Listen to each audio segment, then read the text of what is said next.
Hello YouTuber family, તમારું સ્વાગત છે મારા બ્લોગમાં। તો આજે બનાવીશું પૌવા બટાકા।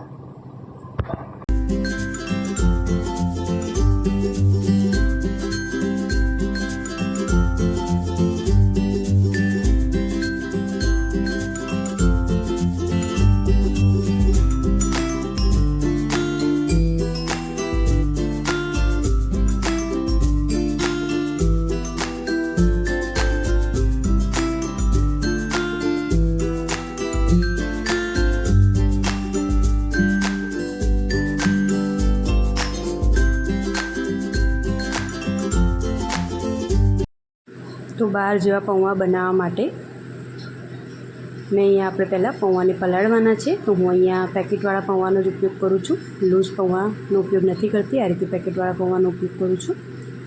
તો અહીંયા 4 વ્યક્તિઓ ખાય એટલા પૌવા હું અત્યારે બનાવી રહી છું। તો પૌવાને આ રીતે કાણાવાળા ચારણામાં લઈ લેવાનો છે અને પછી થોડું થોડું પાણી નાખીને આપણે આ રીતે એને પલાળવાના છે। બરાબર પૌવાની અંદર પાણી ડૂબે એ રીતે આપણે નથી પલાળતા પૌવા। आ रीते थोड़ू थोड़ू पानी नाखतुं जवानुं अने एने भीना करता जवानुं पौवाने। अने आ रीते छूटा करी देवाना पौवाने। तमे एकदम पाणीनी अंदर डूबाडूब जो पौवाने पलाळीने एनुं पाणी ने बधुं काढशो तो तमारा पौवा एकदम छूटा नहीं थाय। तमे आ रीते पौवा पलाळजो। काणावाळी चाणी लेवानी, एनी अंदर आपणे थोड़ू थोड़ू पाणी नाखता जवानुं अने आ रीते एने पलाळता जवानुं। अने आने अर्धो कलाक माटे हूँ पलाळीने मूकी दईश। અને અંદર બાફેલા બટાકાનો પણ ઉપયોગ કરવાની છું। તો બટાકા બાફી દીધા છે। અંદર એક મીડિયમ સાઇઝનું ટામેટું, એક લીલું મરચું અને મીઠા લીમડાનો ઉપયોગ કરવાનો છે। તો જુઓ પલળેલા પૌવા આ રીતના થઈ જશે। એકદમ આવા કોરા કોરા થવા જોઈએ, એક એક દાણો આ રીતે છૂટો થવો જોઈએ। તો બિલકુલ માર્કેટમાં થતા હોય, લારી પર મળતા હોય એ રીતના જ પૌવાનો ટેસ્ટ આવશે। જો તમારા પૌવા એ રીતે ના થતા હોય તો તમે આ ટિપ્સ ફોલો કરજો, તમારે આ રીતના જ થશે પૌવા। તો બસ पौवा सरस एवा पलળી गया है। तो हवे आपणे वघारीशुं पौवाने। तो बटाकाने आवा मोटी साइज़मां आपणे कट करी देवाना। तो अहींया 2 चमची जेटलुं ज मैं तेल मूक्युं छे। नानी 3 चमची गणी लो एटलुं मैं तेल मूक्युं छे अने मोटी चमची गणो तो 2 चमची जेटलुं तेल मूक्युं छे। तो तेल गरम थई गयुं छे, तेमां राई, जीरुं अने हींग आपणे एड करवानी छे पहेलां तो। अने हवे कटिंग करीने मूकेला आपणे थोड़ी हळदर नाखीशुं आमां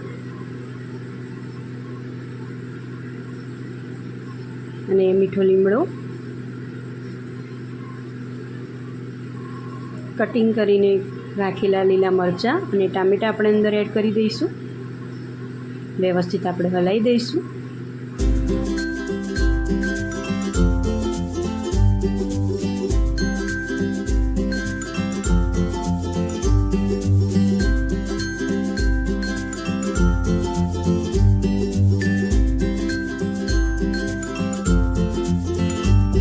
तो टामेटा सॉफ्ट थई गया है। तो हवे आपणे कटिंग करीने मूकेला बाफेला बटाका अंदर एड करी दईशुं। बटाका थोड़ा वधारे छे એટલે આમાંથી બટાકાની સૂકી ભાજી પણ થોડી કાઢી લઈશું, થોડું શાક પણ આપણે કાઢી લઈશું।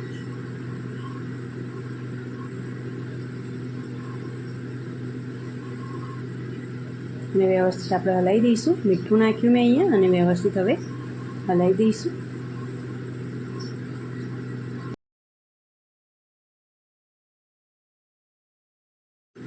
तो बटाकानी थोड़ी सूकी भाजी पण हूँ अहींया काढ़ी लऊँ छूँ। आ बटाका पौवामां हूँ बिल्कुल लाल मरचांनो उपयोग नहीं करती। जो तमारे लाल मरचुं नाखवुं तो तमे नाखी शको छो। तो आ सूकी भाजी पण मैं साइड में काढ़ी लीधी अने वच्चे थोड़ुंक हवे 1 चमची जेटलुं हूँ तेल मूकीश। बीजुं वधारे नहीं, एकदम थोड़ुं तेल मूकीश।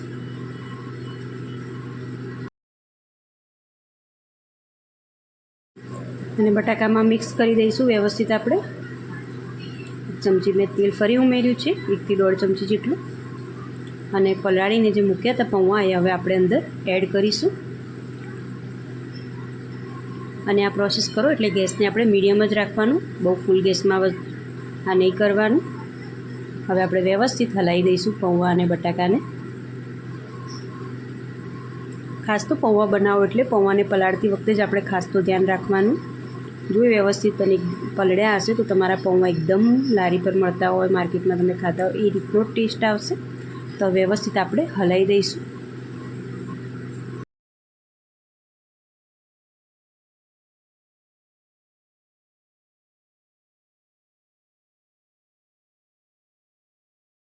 તો પૌવાને સરસ આપણે મિક્સ કરી દેવાના છે. પછી 1 ચમચી ભરીને હું અહીંયા ખાંડ નાખી રહી છું.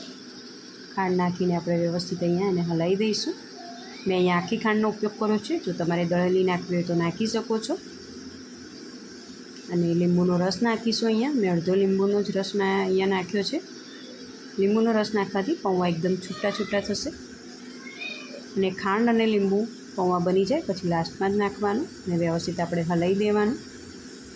અને લીંબુ અને ખાંડ નાખ્યા પછી ગેસને 2 મિનિટ જેટલો ઓન જ રાખવાનો. આ રીતે હલાવવાનું પૌવાને વ્યવસ્થિત, એટલે ખાંડ અંદર વ્યવસ્થિત સેટ થઈ જાય. અને બસ પૌવા બનીને મારા રેડી થઈ ગયા છે એકદમ. અમુક ટિપ્સ તમે જો ફોલો કરશો તો પૌવા તમારા એકદમ બાર લારી પર મળતા હોય એ રીતના જ થશે. તો ડીશમાં મેં પૌવા કાઢ્યા છે અને એની ઉપર હું તૂટી ફૂટી આ રીતે સ્પ્રેડ કરીશ. તૂટી ફૂટી નાખવાથી એકદમ અલગ ટેસ્ટ આવે છે પૌવા બટાકાનો. જો તમે આ રીતે ટ્રાય ના કર્યા હોય તો ચોક્કસથી ટ્રાય કરજો. બહુ જ સરસ લાગે છે ટેસ્ટમાં. ચલો, તમને મારી આ રેસીપી ગમી હોય પૌવા બટાકાની તો બીજા સાથે શેર પણ કરજો. ચલો મળીએ એક નવા વિડીયોમાં. આવજો. જય શ્રી કૃષ્ણ.